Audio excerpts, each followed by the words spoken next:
All right, this is our fifth meeting for our class of 2027. I think there'll be some showing up late there, Brianna. I got a text just a minute ago. We'll go ahead and start right now. Let me share the screen and get over here. I think what I'll do first is talk about the relevant parts of the summer program that we're doing. I'm going to do that first, okay? Parts that I think are relevant to 12th graders. And there's one I always feel late if we really have it. This is Rising 12th grade activities for the summer. A lot of them are kind of integrated around our summer bridge program. One of them is probably the most important, and that's going to be we're going to do, okay, here it is, right? Okay. Key college prep programs. High school writing is class, and the teacher is Brianna Peters. She's here today. We're going to have Common App, and she said she'd do some UC essay stuff. I hope there's students that want it. And by the way, we'll teach the class, I hope, in two parts. So if there's students in there who are not doing the UC, but most, I would say like 80% of the students that are doing Common App also are doing a UC. All right, so the UC essays will do. This is our version of prep of the essay. Now, schools do essay writing workshops in the summer, but they don't follow through. We're going to follow through, and we're going to require a draft completed to be put in the freezer by the end of that program. It's June 21st through July 30th, okay? And it's 3:30 to 4:50 each day, okay? It's in person. There'll be no recordings because we have other options for them to get that assistance. They'll be also able to get the assistance one-on-one if they can't make that. If you're having a college readiness conference with us, let us know.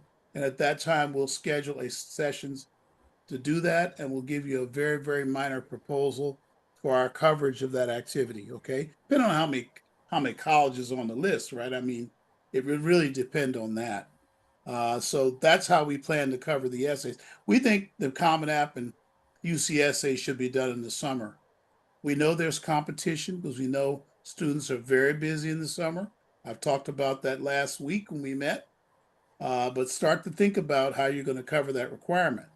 If you're wondering how to register, if I know Quinn at all, she's going to put a link to the summer page. So you can scroll down, look at the page, and you'll find several places where you can click the registration button to register. Students must register for our summer program to get into the high school writing class. It is listed as a course. Okay? Okay, so that's what I'm trying to do, figure out how to sign up for the Yeah, I summer just said bridge. it. Oh, I should always ask what can people do and not do. That's the important thing. So, Quinn, could you put the link directly to the summer page in the chat? If you're able to Yes, open the chat, yeah, huh? I did that, and I'm going to also put a link to the Cognito form itself into the chat. The form itself, yeah. The form itself. In fact, do that and make sure you label it. So all he's got to do is click it and fill out the form and submit it. So that's in the chat? Yep. You know how to open that up? Yeah, I can open the chat. Great. Hold on. Give her a chance. Okay. Okay, it's posted. It's in there now. All right. So you need to do that registration. Now, there's a number of other things happening before you register. Okay. In the area of math, MATH, math. If you have a student that hasn't done it, is okay in math, but not doing as well as they could, and they're going to do a science degree, I highly recommend strengthening their math skills in the summer. I've done a couple of videos. I just dropped a video this early this morning about this business of math and math performance, what we need to do to improve. And I talked about the summer program. You may look at the videos that dropped today. There's some really important stuff there. I'll try to at the end to show those, as I can't cover everything like I want to in these sessions, and people aren't always paying attention. My videos get a lot of looks and views too, and you might look too to see those. I'm going to really go over what I dropped in those videos today. They're pretty heavy. But advanced algebra, if a student's taking Algebra 2 this fall, they might be interested in taking advanced algebra prep class. Okay, it's 6:30 to 7:30, only 1 hour, 4 nights a week. Logic, math, critical thinking, right, is another class they might come early for. It's a class, and I'll tell you what's in it in a minute, where they learn critical thinking math skills to see the value of math in everyday life. And it's a really very much a fun applied math class that I'm going to be directing and leading. Pre-calculus prep is for students who are going to take pre-calc in the fall. Now, if they're a math whiz and getting A's in math and B's in math, A, B in math, then they don't have to worry about this. And I know it's going to be a drag for them, but if they have a science major, especially, again, look at my video. That's what I talk about in there. They need to really do that. I mean, there's a big story that the UC professors, over 800 of them, I want to bring back the SAT because they're all STEM professors, science, technology, engineering, and math, because they say the math abilities of the students has sunk to an all-time low. So I want to be sure that students who want to go into science have a chance this summer. This is the last chance a 12th grader would have, of course, all the other grades do, to strengthen their math skills. All right, so when you register for the summer program, you're going to see an opportunity to register for these classes. If you're wondering how I can have 2 math classes, well, it depends on what they're taking in the fall, right? The advanced algebra and the pre-calc depend on what they're taking in the fall. Now, here's something I want to do, but it's off menu, so I'll email about it separately. I want to have a 1-week online calculus prep workshop. I would like to do that in August. If students are taking AP Calculus or Calculus in the fall. I have to have at least 4 students that are interested, which is why I'm going to email about it separately. Last year I took it for granted and 11 people signed up. We had a separate person doing that, but there were 11 students in that class. We had 3 of them that were college students that were going to take calculus in the fall. All right, I hope this helps. This is the full answer to your question, Brother Phil. All right, I hope that helps. Let me see what else we got here. We also want to tell you what's in that logic class, I suppose. So I better do that. Let me do that right now. I hope you can. I think you'll be able to read it. I know I can't see that.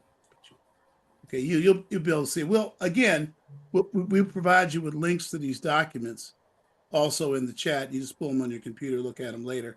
But here are the classes here's the content of those classes, of those activities. You might be interested in these activities. The first 3, 6, 7 entries are the things I'm going to cover in the math logic curriculum. Understanding interest rates. That is investment, like you do an investment. Like you put away $80 today at 3% interest, what do you have in 40 years, right?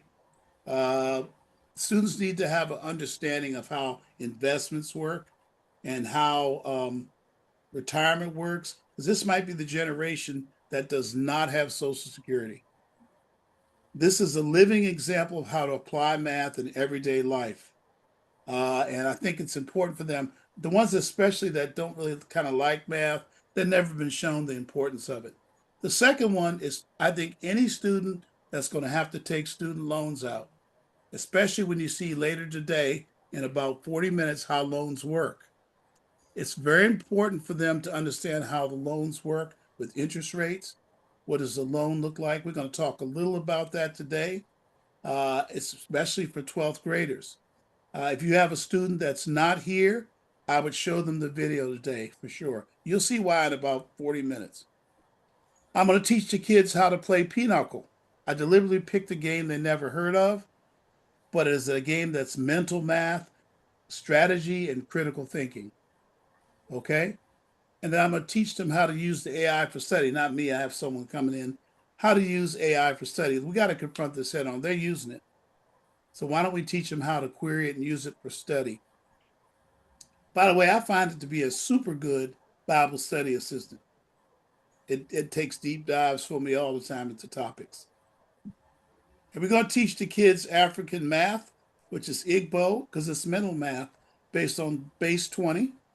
And I think that's another opportunity to get them thinking about their facts, their times tables. I have so many students that are in pre-calc that don't know their times tables, that are having to get a calculator on basic addition. This Igbo math will clear that up real quick. It's something like 4,000 years old, we believe, that math of the West Africans, Nigeria particularly, okay? It's still used to this day in many, many rural areas of Nigeria. And it was probably the math behind the early calculations for the pyramids in the lower Nile. The lower Nile. Remember the Nile River flows upward. Okay, we're going to do math to understand space and time distances. And we're going to talk to them about the SAT Desmo calculator, which is an excellent opportunity to get them exposed to something with SAT, but also builds their reasoning and logic of how to look at. And we're going to use it in conjunction with the interest discussions. They can see the effect at the end of life on different loans and how they work. I have an example today that's just like what I'm going to have in the class for Desmo. Let's see. Then we get into the high school writing course. You see that on here. We've talked about that. And continuing to the bottom, we have diagnostics through Ed Ready. But then look at our college tours. We're going to tour Fullerton on the 17th of July, Cal State LA on the 26th. And we're going to LA Air Force Base. Any student that's getting any kind of STEM degree or STEM should go with us to the Space Systems Command. It's in El Segundo. It's on July 10th. You'll receive information. If you register for a summer program, you're going to get information on these field trips. Okay? Again, we don't expect people to do everything, but I wanted to, the Lord told me this summer to offer parents choices and, to keep them busy and keep them learning about logic, critical thinking, and math. This program is funded mostly by CSU and by one other grant that we have, okay? The California Science Center on the 24th. We're going to be doing math competitions and STEM career panels and basic electronics. Hopefully, I'll have 4 kids that are interested in doing some circuits on my basic electronics kits. I just ordered those. Junior SAT, if students are willing. AP Calculus is shown as TBD because I want to have a workshop. It's not going to be on Saturdays. I want to have it during the week, maybe 1 week in a day, usually is how I did it before. We love to prepare them to take calculus. And of course, we have the various logic games, okay? All right. Let's see here. Okay, so that's the summer stuff. Any questions on that as we get into That's all in the summer bridge program, right? Yeah, you just need to register for whatever. Look at this presentation, read the name of the Yeah. course, and make sure when you're registering you pick it. So Okay. talk to your student, find out what math they're going to take in the fall. That's your key. They should know. They know what they're taking in the fall. Oh, they're taking calculus Calculus or I think pre-calc. it said Parents pre. get those mixed up. No, they have pre-calculus this semester, so they'll be in the You I think said the they. AP Is it, calc. is it 2 of them? I mean, no, one.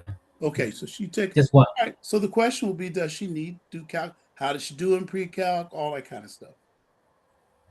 Because she Yeah, did. I'll send you the transcripts next week. Yeah, that's right. I'll see him. That's correct.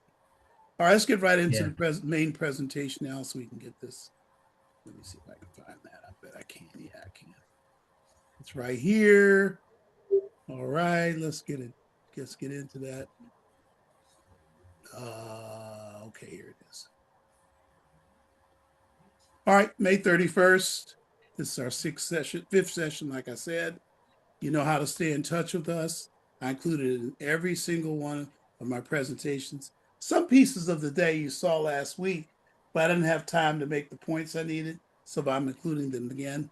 But that's good because some of these things you can't see too much. They really are that important. Let's go on. Those are all the ways, all our platforms online and social media. Okay, let's continue. All right, how to overcome difficulties in the FAFSA process. Yes, the FAFSA was updated by the feds in 24-25. For the class of 2026, which is our group that just went through, there continue to be, quote, issues with FAFSA content for those people whose youths did their FAFSA. Don't let your youth Please discourage your youth from doing their FAFSA. As while my mind is on it, the school is going to want to do the FAFSA. Parents, they're going to want your personal data to be able to do the FAFSA. So you're going to have to think, do you want the school to do it? Or are you going to do it with me helping you? Or am I going to do it? Those are your three choices. Do not let the school do your FAFSA. Every year I get their stories. I get people coming to me. I got one yesterday that I got to call back that the FAFSA wasn't filed correctly for the student. And now it's a problem with the financial aid. And I'm sure I would not have directed them to do it that way. About 15% to 20% of people had problems last year. That's down. They're worth 25 to 30 the first year it came out. 4%, however, were not even able to get financial aid. And they had people come to me about 5, and I did the division. That'd be about 4% of the people I saw this year couldn't get financial aid right away, or they lost it for part of the year. Okay, so you want to be careful with that FAFSA. Why is the new FAFSA? Why is that happening? The reason why I usually I would not tell a group that something's new because they didn't know about that previously. But there's so many of you that know about the old FAFSA. Either you went to school, or you know people who did the FAFSA, or you did it when you were younger, or some kind of way you saw it. So you need to know the form is, quote, easier in red. Please look at the red. But the process is confusing and illogical to many. The more logical and intelligent you are, the more likely you are to not understand what's going on with it. Username and password issues are common. Those were true on the old FAFSA. Unable to determine who the contributing adults are. That's a tough one when there's a blended family or there's a separation or a divorce. It's not clear who's a contributor. Unable to coordinate the submission of all sections between student and the contributors. That's a common problem that I see. Now, if I file it, I'll make sure everybody's together in one place at one time. Even if I'm doing it online, they're all together in one place. General misunderstanding of what is being asked. Those are the problems that I see with the new form. How about starting now to prepare for successful FAFSA? Create your usernames and hold just a minute, 1 second.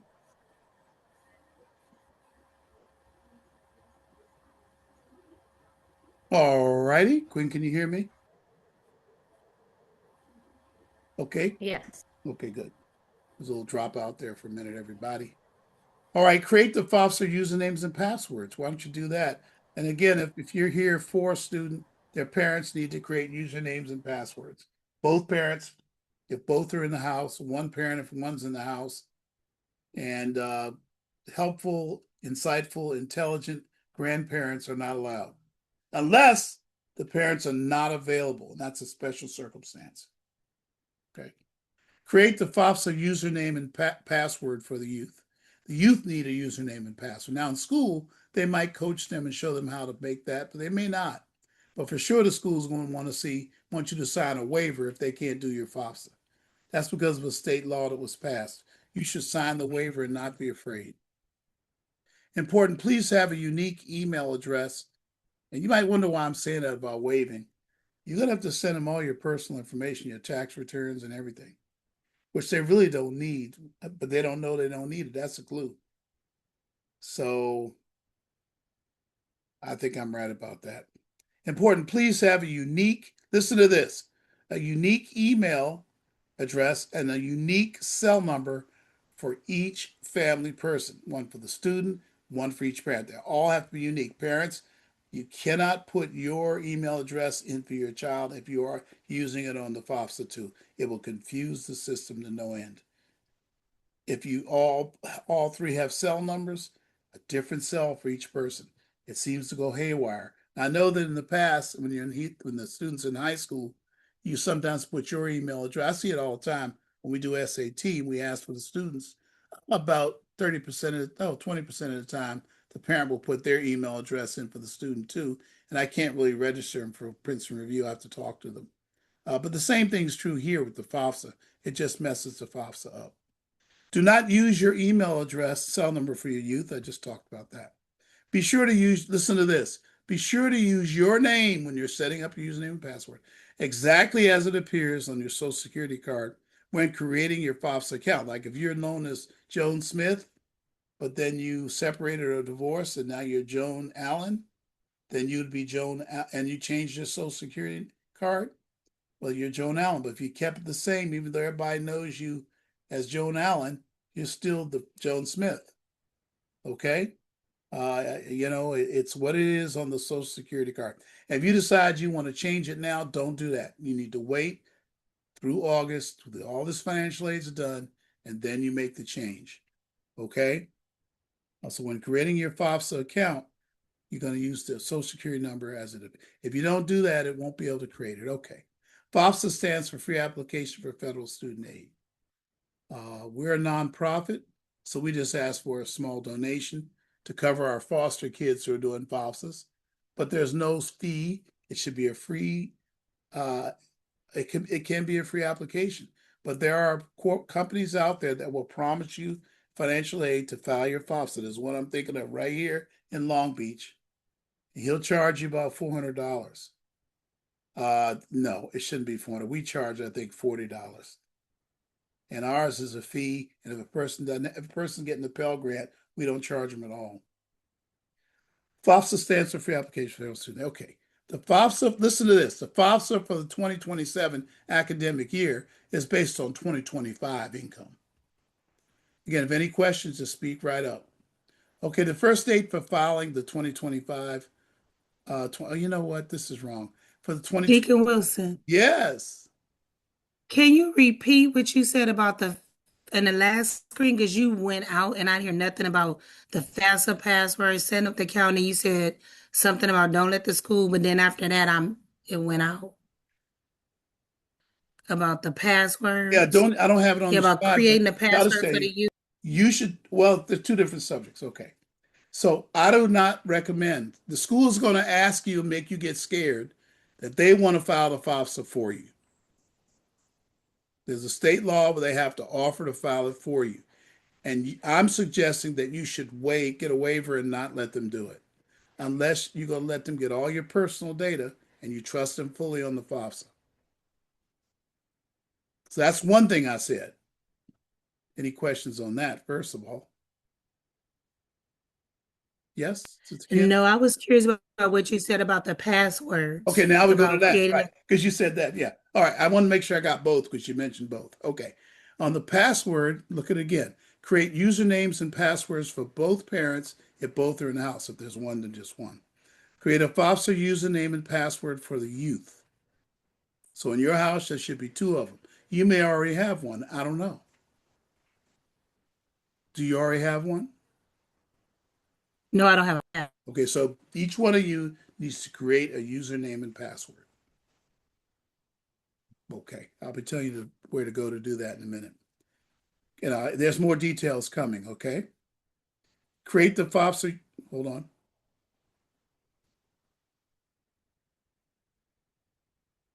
Okay. I'm gonna wait till you can all hear me. Okay, Sister Kim, can you hear me?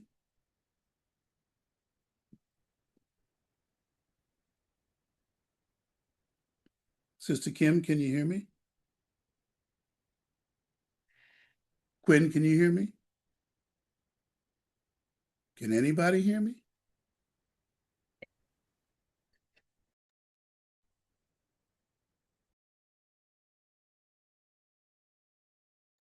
I think you're on mute, Deacon Wilson.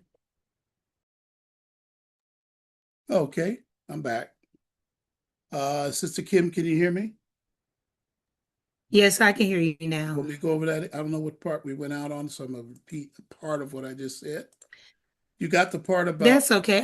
When I call you about our private session, No. I won't do anything. Well, no, I want to make sure you at least know the basics. That's one of the key points of the meeting. Let's see here. Here it is right here. Okay, there it is right there. Okay, good. Okay, there we go. Okay, so what we said about FOFSA was create usernames and passwords for each person, you and your youth.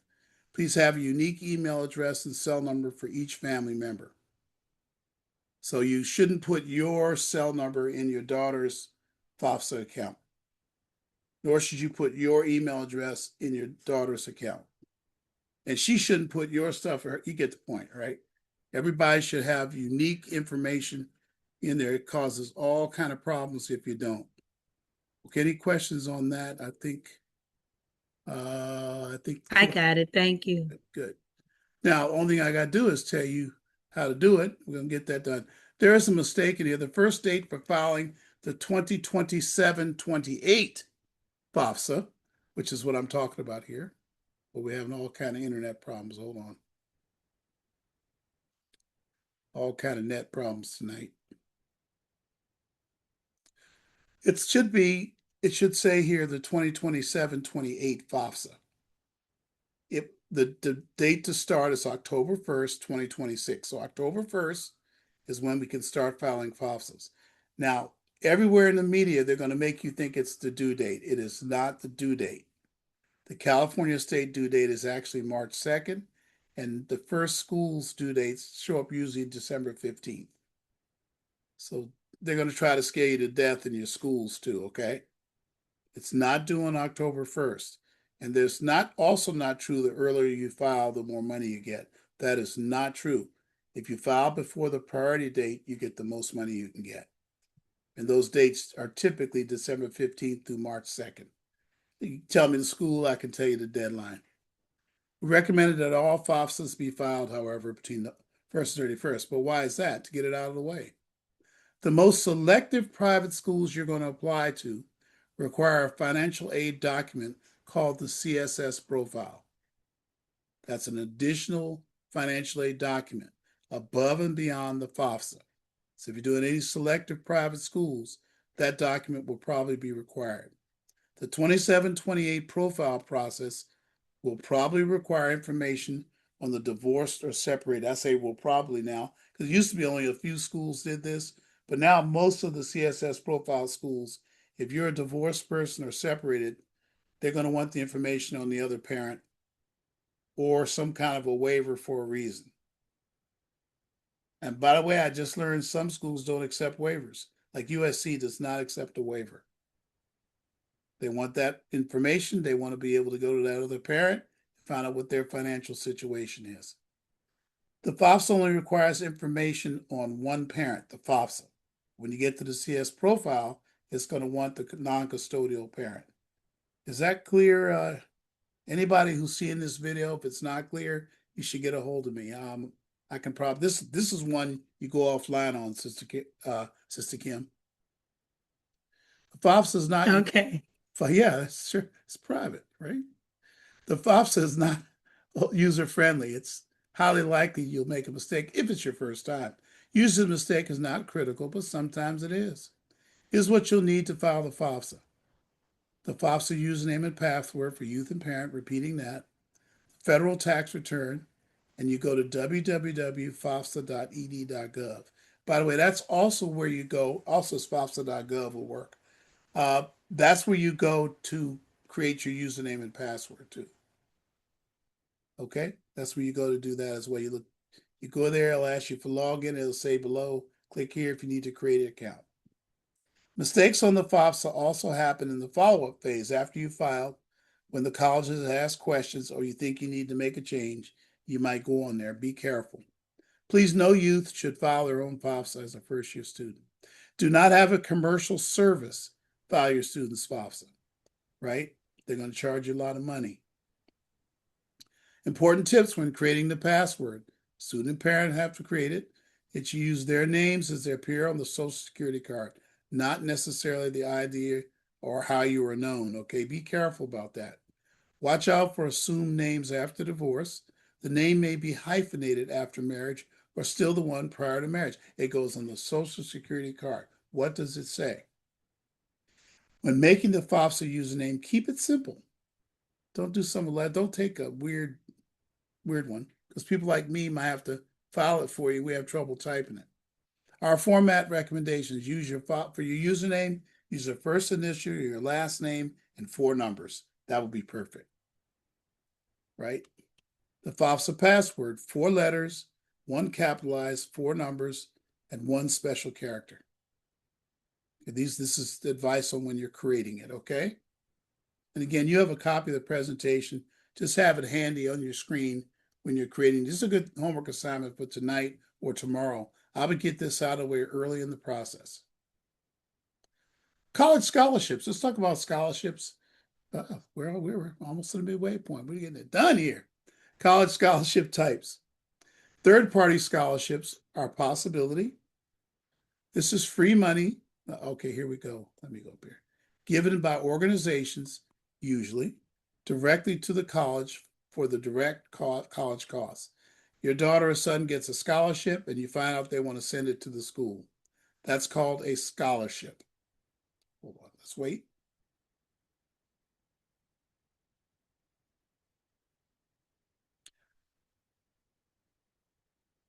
By the way, I have an indicator when the internet's unstable, so that's how I know to stop. All right, let's continue. Colleges require that the financial aid office be notified if a scholarship is awarded to the student. Well, they'll find out because they're going to send the check directly to the school. Usually the check is written out to them, usually always if it's a scholarship. Nearly always, listen to this, colleges first apply the scholarship to the student's loans. A lot of parents are surprised by that because they thought it would be a refund. Remember, every college will offer first-year students $5,500 in direct student loans. California private colleges, after the loans, scholarships are applied to the lower the Cal grant before going. In other words, they're not going to give the money to the student. That's what I want you to hear. They're going to get rid of those loans and lower that California grant that they gave your student. Magically, there's nothing left for the student. California state law requires this. Okay, scholarships types. Now we get to sponsorships. Please notice the change in wording to sponsorship. Like we give out sponsorships, the money we give out to active students who are coming to our sessions and or parents. It's free money. Obviously, students who've been with us for a while have the edge. Free money, usually given by a few nonprofit organizations, directly to the student for indirect costs. Directly given in the student's name, directly to the student. Those are called sponsorships. They're not sent to the college. And you do not have to inform the college because it's not a scholarship. I hope you see that difference. A sponsorship is like a whole bunch of people getting together, decide to give your child some money. That's what it's meant to be. State of California is very clear on that. The student is not required to report sponsorships to colleges after their financial aid award. It's like a bunch of people get together and agree to give the student money for college in an organized manner. It's often mistakenly called a scholarship, and it does act and feel like a scholarship, but it's not really a scholarship.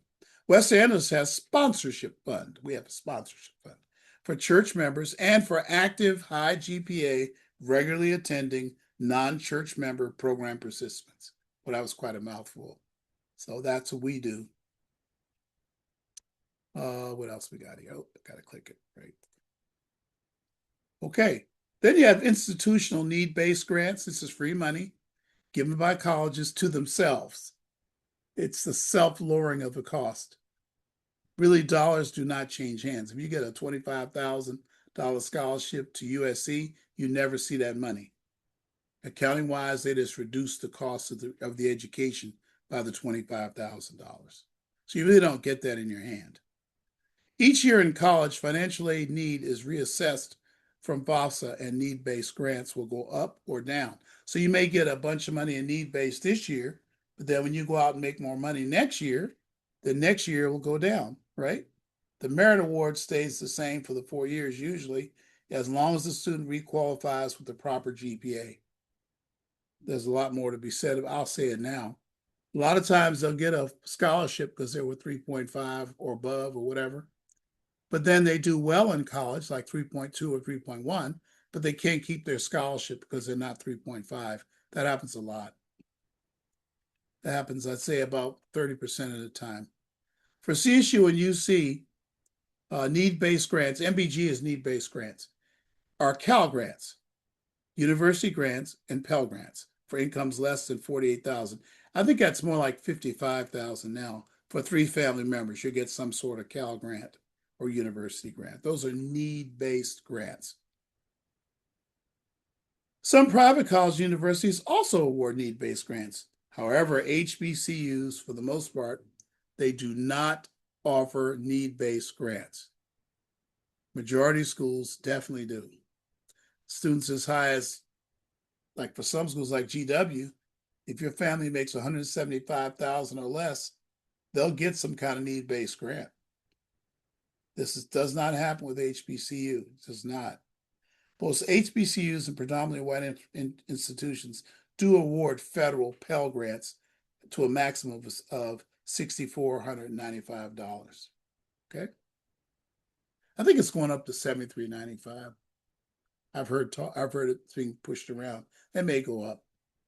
College merit types. You have institutional merit-based grants. I covered need-based. Now we go to merit-based grants. Why am I spending so much time on institutional grants and things like that? Because that's where the bulk of your financial aid is coming from.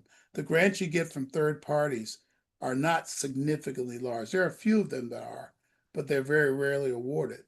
You're going to get a lot of indirect costs covered if you get 3, 4, 5,000 in those kinds. They're going to be indirect costs like your books, your travel, your food, things like that are going to be covered. Is what that's going to go to. But those are not repeatable the second year. Remember that. Institutional merit-based grants, remember, just ask any question you need. When colleges give money to themselves again, based on academic merit. Usually they publish those on their website. Often they do not. It's based on you'll see later what it's based on.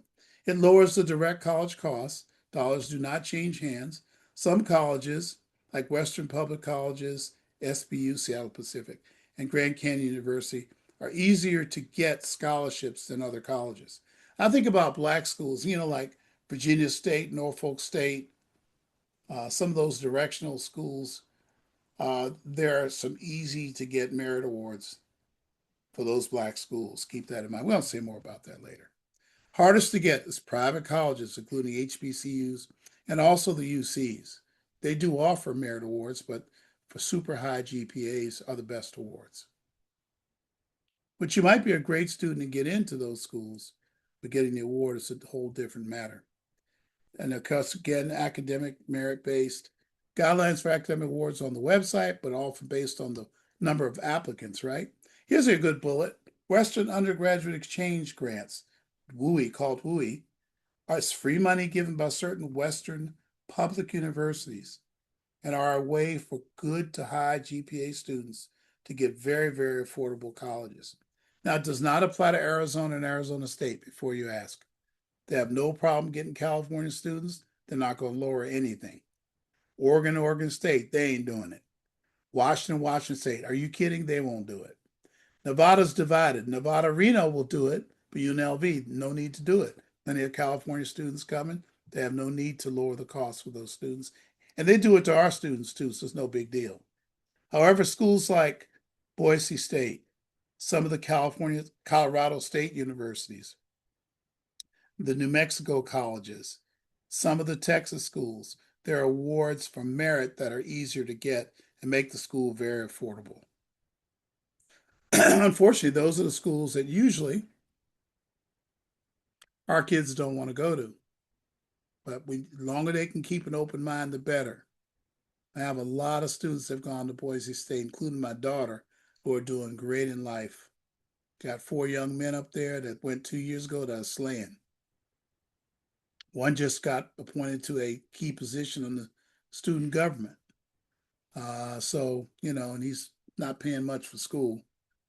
State schools in the West are the most popular, either do not do WUI scholarships or they are very, very small. ASU, UW, Washington State, University of Oregon, Oregon State, I just said that a minute ago. In some cases, very high GPAs are required to keep the merit award. I talked about that.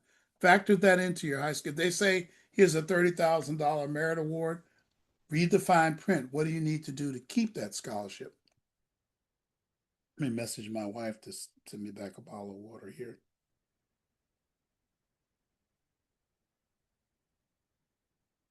All righty.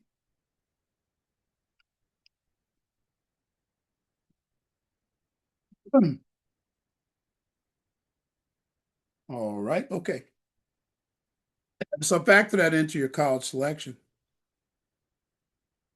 For family incomes of greater than 60,000, which is probably 90% of my families, most private colleges are not affordable without merit scholarships. So if students haven't gotten a large merit award or can't get it from a school, you're not going to do it. I mean, USC is a great example. It's going to, I heard from reliable sources, it was 98 last year.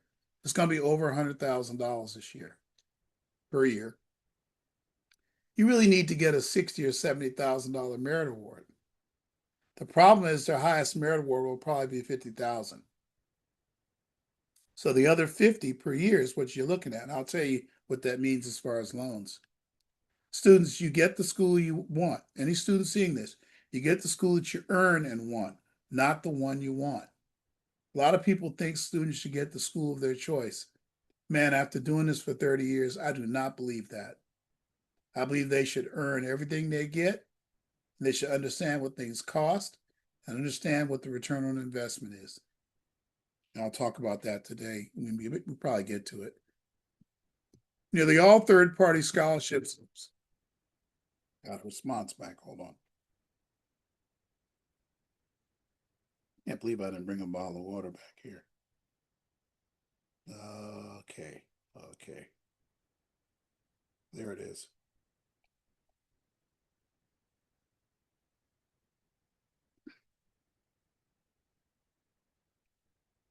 Okay. Nearly all third-party scholarships cover a portion of the indirect cost. So those little scholarships you get, they add up and they cover the indirect costs. It's extremely rare that outside scholarships cover a substantial portion of the direct costs. Many times over my 30 years, I've had a parent say they got a free ride and they got a large scholarship. And I check with them on the numbers and they're referring to loans they got too. So it's not a free ride. The only free rides I'm aware of are for a program called QuestBridge, and also I'm aware of ones that athletes water. Huh? Did you feed the kids? Yes, I need water though. Water. It's extremely rare. Water, just water. Yeah. I'm dying. It's extremely rare that outside scholarships cover some. QuestBridge is a program that'll do that. They really do cover everything. You have to have a nomination from a community-based leader or your guidance counselor at your school. However, athletes regularly get full coverage, but they really don't because the coaches, even if they're fully covered by their scholarship, they tell the student to get a direct loan to cover their travel costs.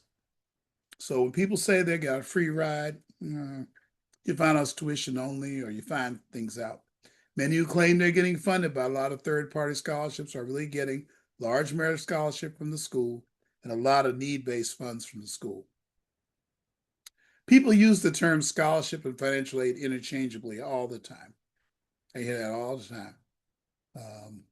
But they're different. To the above, watch for scams and companies who claim that if you pay them, they'll guarantee scholarships. Don't believe that stuff. They're out there big time this year. Or consultants that claim they can get you covered and do some financial tricks and get you more money from colleges. They're basically not telling you the truth.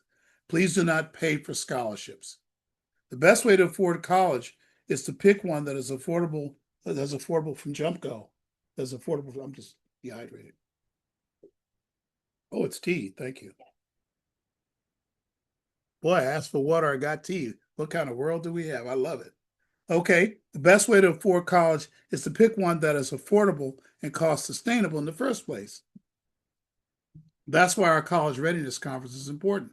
I'm always going to put schools on the list for the student to look into that are affordable, that we have some kind of affordability hook. Bear with me on this sunlight streak through my face. It'll go away in a minute. Not to depend on or bank on large third party. I hear that a lot too. We're going to get scholarships. Well, you don't know that. Oh, my camera cut off. Come on, gotta move my app. Gotta move. Hold on here.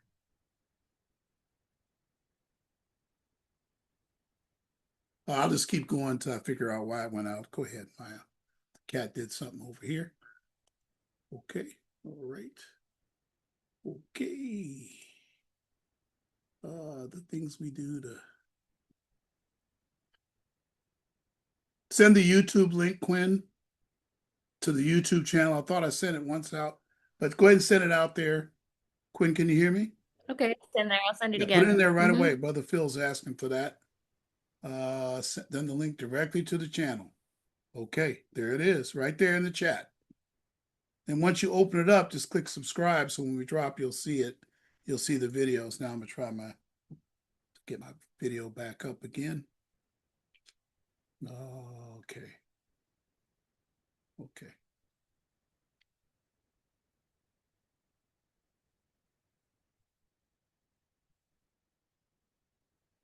Okay, I'm just going to continue, you guys. Sorry about not being visible to you. Not a good thing, but we can live with it. As long as you can see me, we're okay. Let me share the presentation again, though. Okay, here it is right here. Okay, let's continue. And I'll figure out what's going on with my video in just a minute. It might be something obvious. Let me look.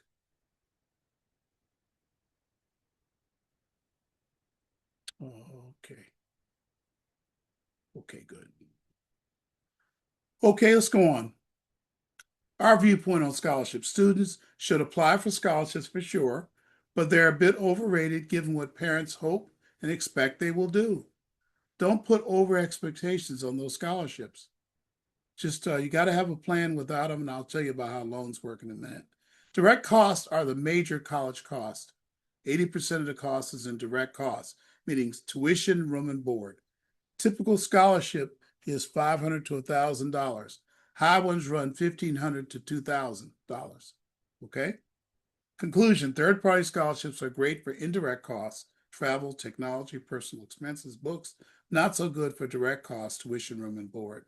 The best results come with many applications and high persistence. The highest scholarships are awarded to students who need it the least. I found that out. A lot of times, students who are getting a lot of money from their schools, in addition, get all the third-party awards. Occasionally, you find scholarships that are for middle-class people and for students who are like students who are above 3.5 can't even apply for them. I'm seeing that more and more, by the way. Need-based is the second highest category. Incomes of 45, maybe 50,000 or less. The biggest mistakes on scholarship application: lots of work, but just a tiny bit of money. I saw one $500 scholarship a person wanted to give from their family, and the kids had to write 3 essays, 3 long essays. I'm like, what? For $500? Okay.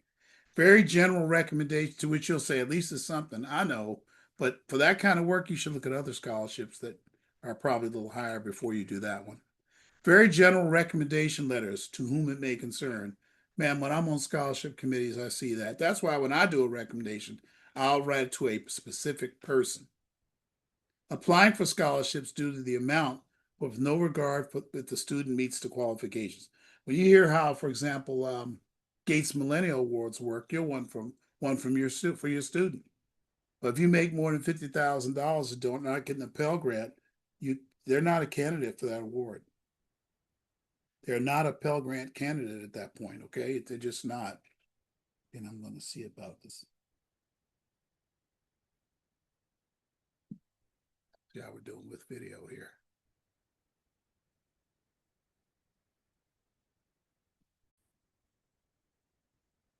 Okay. Let's see how my video is doing now. All right, stand by. So John, Yes, go ahead. Please go ahead. there's I'm trying to fill out the Summer Bridge application, Yes. and there seems to be a glitch in the graduation year. What's the glitch? Tell me. Well, I put in 2027, and Yeah. when I hit next, it added a comma after the 2. I can't Oh, seem yeah, to get. because it's a numerical field. Okay. We have it as a numerical field, not a text field. That's why. It still works, right? No, it won't let me go forward. It won't? No. Quinn, you need to look into that. We haven't heard that. We had 20 some people sign up. I would say take out the comma, see what happens, but I don't think that's the reason. There's Yeah, I something else. tried that and then it puts it back in. But that's not the reason it stopped. It just stops. You can't go further. Yeah, I hit next and it won't go any further.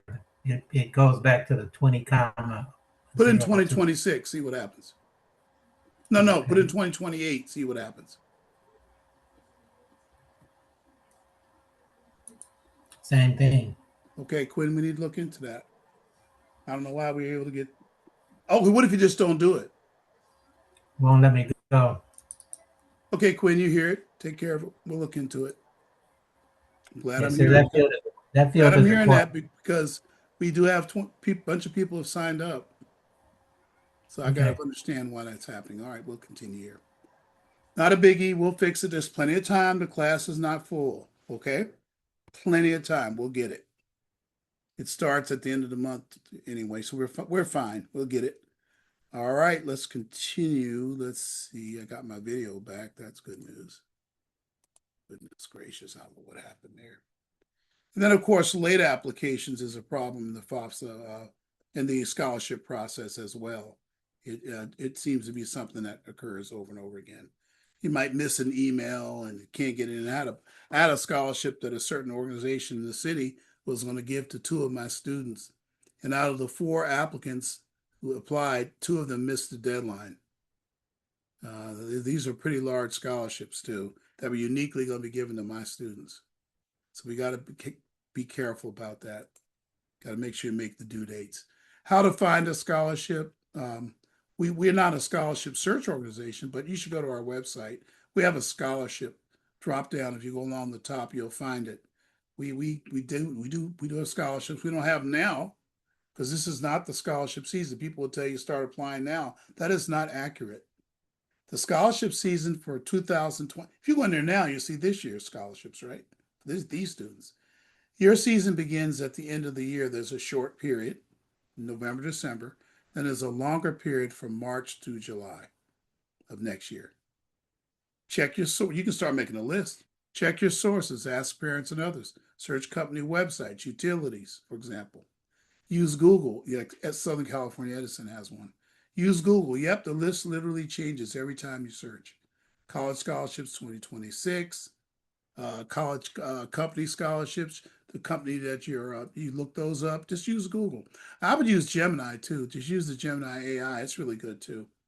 Again, parents, you might want to do it for your students. I don't advise that. I think they should do it they should want to do it for themselves. Only apply when you meet the scholarship requirements, I remind there. Print out and read all forms and directions. Watch the due dates. All right, for athletes that are seeing this video, it's probably not. Oh, let's find out. Phil, does your granddaughter, I think it is, those are your niece? It's a granddaughter, I think, isn't it? Does she play sports? No. And what about Sister Kim? Does yours? Sister Kim? I was trying to unmute. No, she doesn't. She doesn't. Okay. I'm gonna have this in there anyway. It's probably not a large Division I school. You'd already know. Okay. They're already signing people before their senior year nowadays, getting those NIL deals done. Lower Division I and Division II NAIA NCAA coaches usually make promises that they cannot honor and want you to wait. Why? Because they're trying to get a good understanding of who's available. They string you out. That's why the athletic awards and promises to play are not done until late spring. Remedy, go through the college plans with other schools until you know what's happening with athletic scholarships.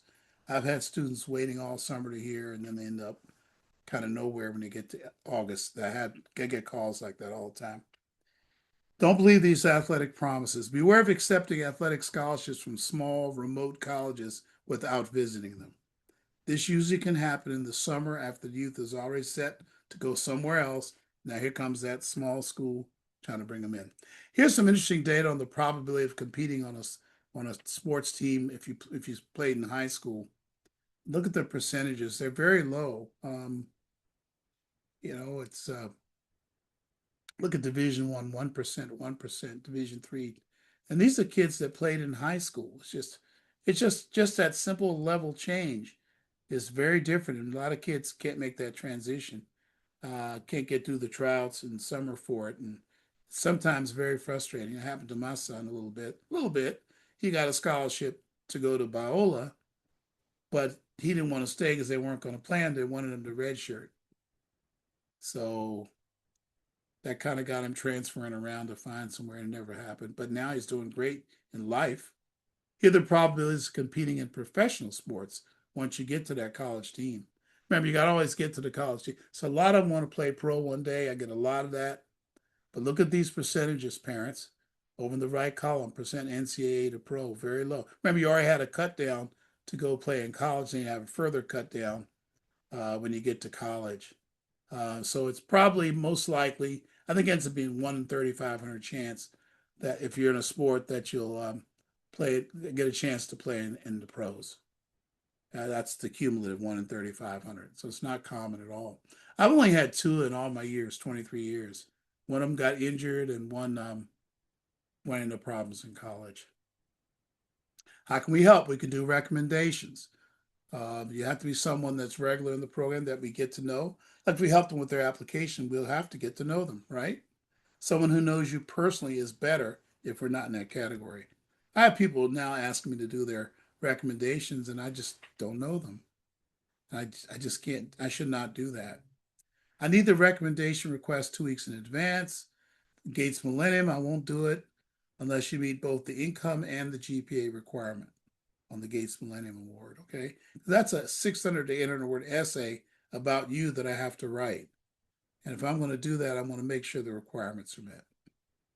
Here's some scholarships this year that have come up. Oh, it's not a complete list, but you get the idea. The sororities and fraternities are really big. They're doing a lot of scholarship awarding this time of year. They generally open their scholarship season in March or April, and each one of the chapters has their own scholarship. AK of LA, I don't have one here. They have a scholarship. The Chemical Society, the Coca-Cola, you see them up there. They all give scholarships. I put down the bottom Google Works. Here's a relevant biblical truth. I think I read it before. I'll read it again. Suppose one of you wants to build a tower. Once you first sit down and estimate the cost to see if you have enough money to complete it. For if you lay the foundation, you are not able to finish it. Everyone who sees it will ridicule you, saying, this person began to build and was unable to finish. So obviously that's where we get a lot of our basis for pushing for affordable college. The direct cost is the tuition and the room and board minus any relevant financial aid. That's what you're going to pay for school.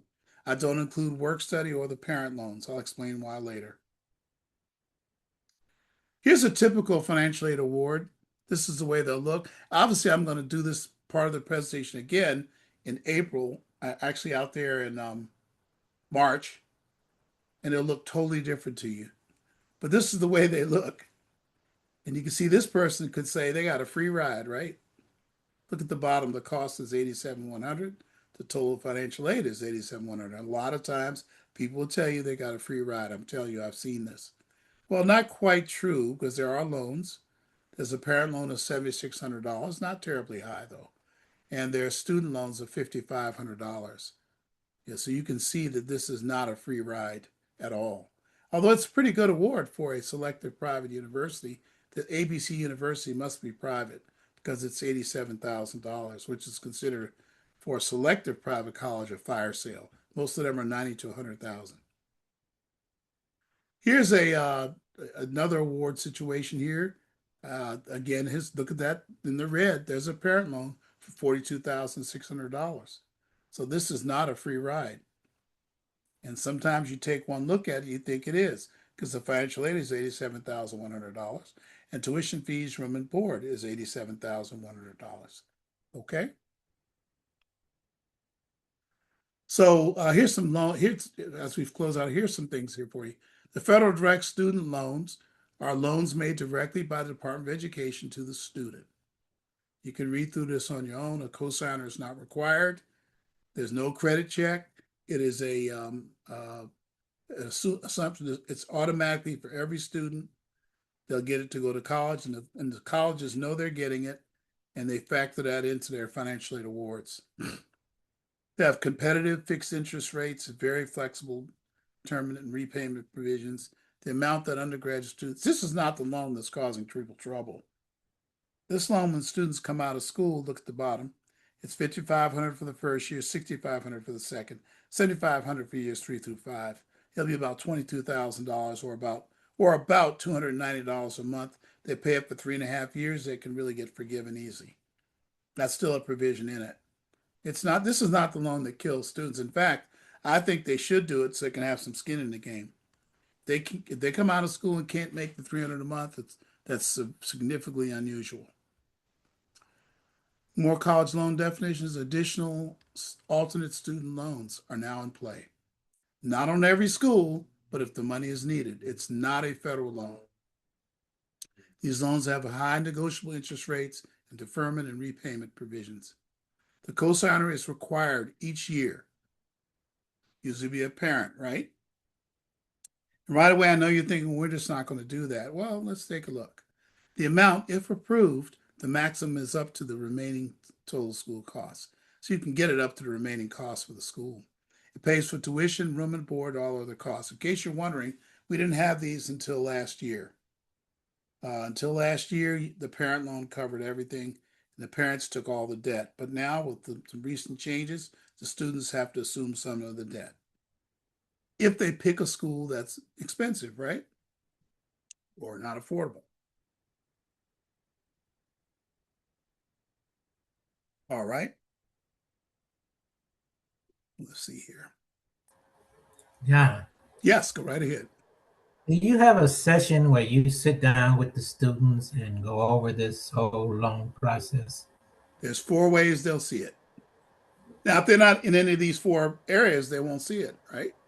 So if you get a college readiness session with me, I'll probably go over with you all together. That's one way people get it. But everybody doesn't have me handling them. They come to my first session, but I don't.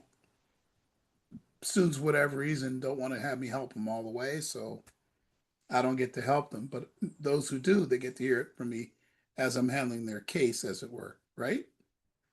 The second way they can get it is if they're in these sessions. I have a student-only session where they're going to hear it.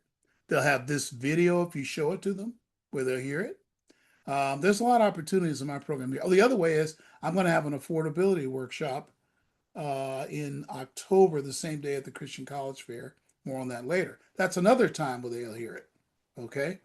I'm saying it constantly on this program and showing them. In fact, the class I showed you, those are the examples I'll be using, college loans.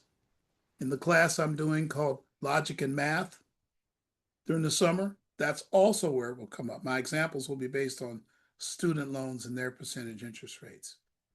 I hope that answered the question. Yeah, that looks like that's going to be a there are a good lot of class. opportunities for them to see it. In fact, today Yeah, in this presentation, you're going to hear me refer to return on investment.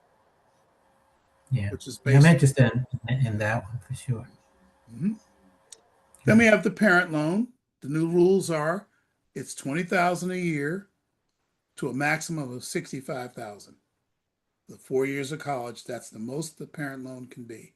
That's about $780 a month for 10 years, parents.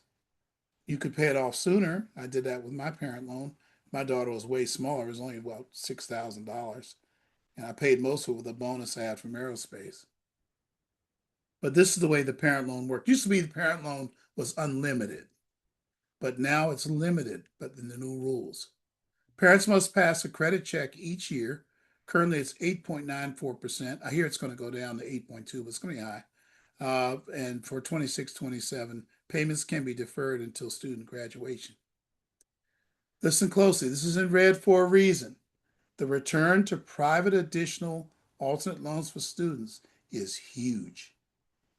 It necessarily makes the students learn how loans work and to learn about return on investment when picking a college.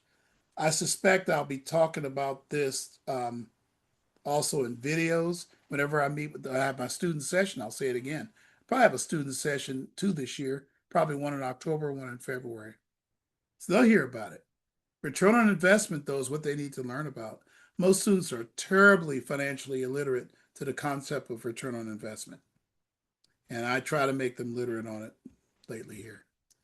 Here's an example of college costs and how the loans work. Please watch this closely. It's very important. You'll see this again. I'll do this again probably in December or January. An example of college costs, number one. Let's take USC in 27, 28, what I expect. This is based on actually my experience with USC. The tuition and fees are $77,000. I hear they're going up to 81. I'm using this year's cost. The room and board is 20,000. So you can see it's $97,000 total cost. Let's build it. You have a federal direct student loan for $5,500. Let's just give the merit scholarships $35,000. I think their maximum is 40. The maximum federal parent loan, you just heard me tell you, is 20,000. See, when you add those, just a minute. 1 second.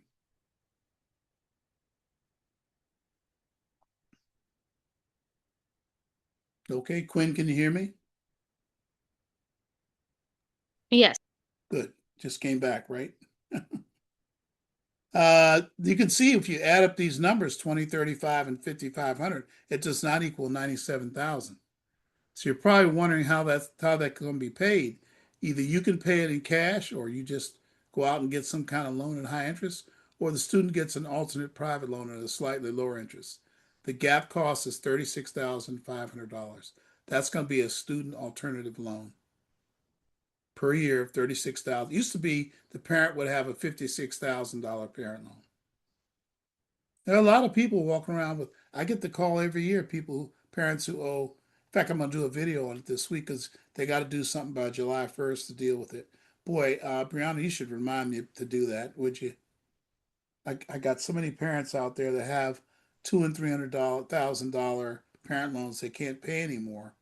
Well, there's a way for them to deal with that and not get it to hurt their credit. But there are a lot of parents that have those big loans. Now it's going to be students. $36,500. All right. Here's UC direct costs. Compared to UC, look at tuition, room, and board, way lower, 41,000, right?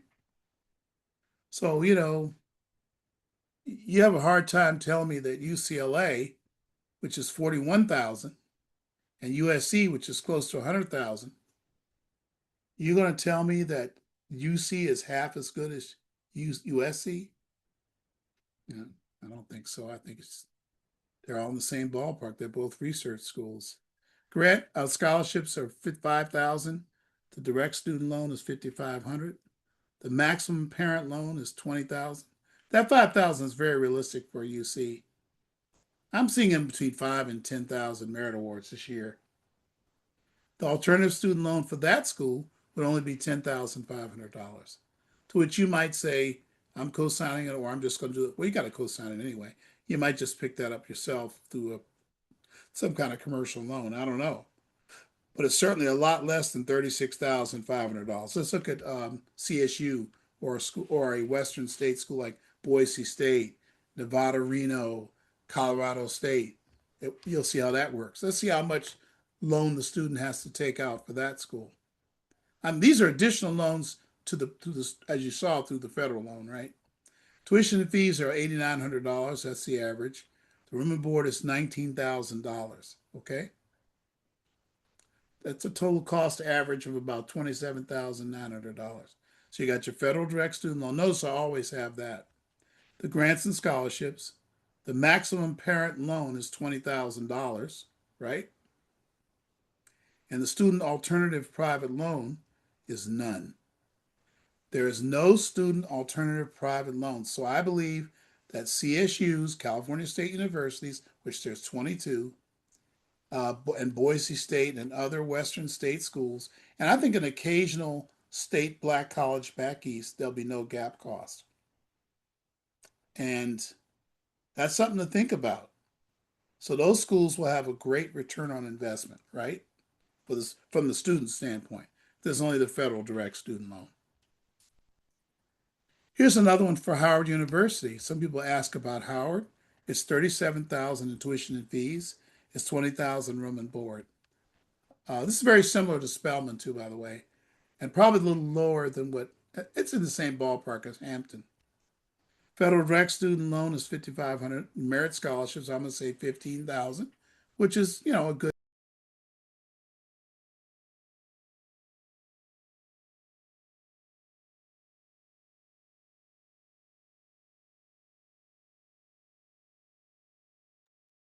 Brianna, are we back? Can you hear me? Yes, I can hear you. You're back. It restarted on me. I said, hey, why did my camera go out? Let's see if everybody else. Brother Phil, you on board? Yeah, I'm here. Good. Sister Kim, are you on board?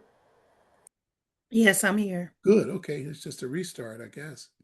All right, let me finish up. I only got a couple more slides. We're getting through this. All right, here we go. Back here again. Back to the same place we were. That's good. And then continuing with Howard University, I think that's where we were. We were at Howard. The maximum parent loan is 20,000, right? We already said it's the maximum. Remember, the last year it's only 5,000. The student alternative loan is going to be $12,500, which is not so bad, but it is a loan the student will have to take out unless you go to a bank and get the loan at a very high interest rate. All right, here's a little bit. I won't do all my examples of how return on investment works. This is, yes, I will be covering with the students. Look over to the left. I constructed a typical local budget, and I'm assuming you go to USC. And I have the different majors over to the right. Once again, let me repeat. Over to the left is a typical budget. They go out and live on their own. I have it with a roommate or without a roommate. This is an actual example I'm going to be doing in the logic math course. I'll announce the dates that I'll cover various topics, okay? I will announce that. Okay, so the alternate loan payment is going to be $1,598 for this student. Here's the gross salary they need to be making, $73,000 to $79,000 without a roommate. So everybody see that budget over to the left? Again, the students are going to see this. The expected first salary for a communication degree in LA is about $60,000. They'll be short of budget by $13,000 to $19,000. So they'll have to take another job or hustle or whatever. Biology degree, look how low the amount they're going to make with the biology degree. Look how much they're going to be short. This is why students are living at home while they're trying to figure out, get a better job. Look at the first year for anything that has studies in it. I call it blank studies. You put anything you want in that line. Look at the gaps there. But look at an engineering degree. Aha, now you're in the black. Business administration, not so bad, but it's still a gap, okay? This is how we begin to speak to students about return on investment, okay? Many times students will say, well, I want to be a lawyer, but you got to be something before you're a lawyer, right? And that something needs to be affordable. It needs to be something you can fit in. Remember I showed you schools. Well, let's get to it. Let's get the other examples up here. I only have one example. That was USC. Now here comes CSU or Boise State. Same budget, right? Now you have no loan payment, and now you need less money to survive. Now the communications major has a chance. The biology degree is still a problem. You might say, well, they're going to be a doctor, but not right now. They'll be at home probably. Blank studies, they'll be at home. Look at business administration. So a lot of it is what major they pick too, right? Return on investment is not only just how many loans you have, that's the driving factor, but also the kind of career you have planned for yourself. We do a lot of work with career planning support. Look at an engineering degree from one of those schools, but that's usually not the school your students want. They're not going to want a Western school or a CSU. They're just not. They're not going to prefer it. Let's put it that way. All right, let's see. UC, you can look at that on your own. Let's get to the other ones here. Private HBCU, I think it's going to be about an average of $555, the payment per month. And you can see how that does with the various degrees over to the right. Again, business administration and engineering will work out for a private HBCU if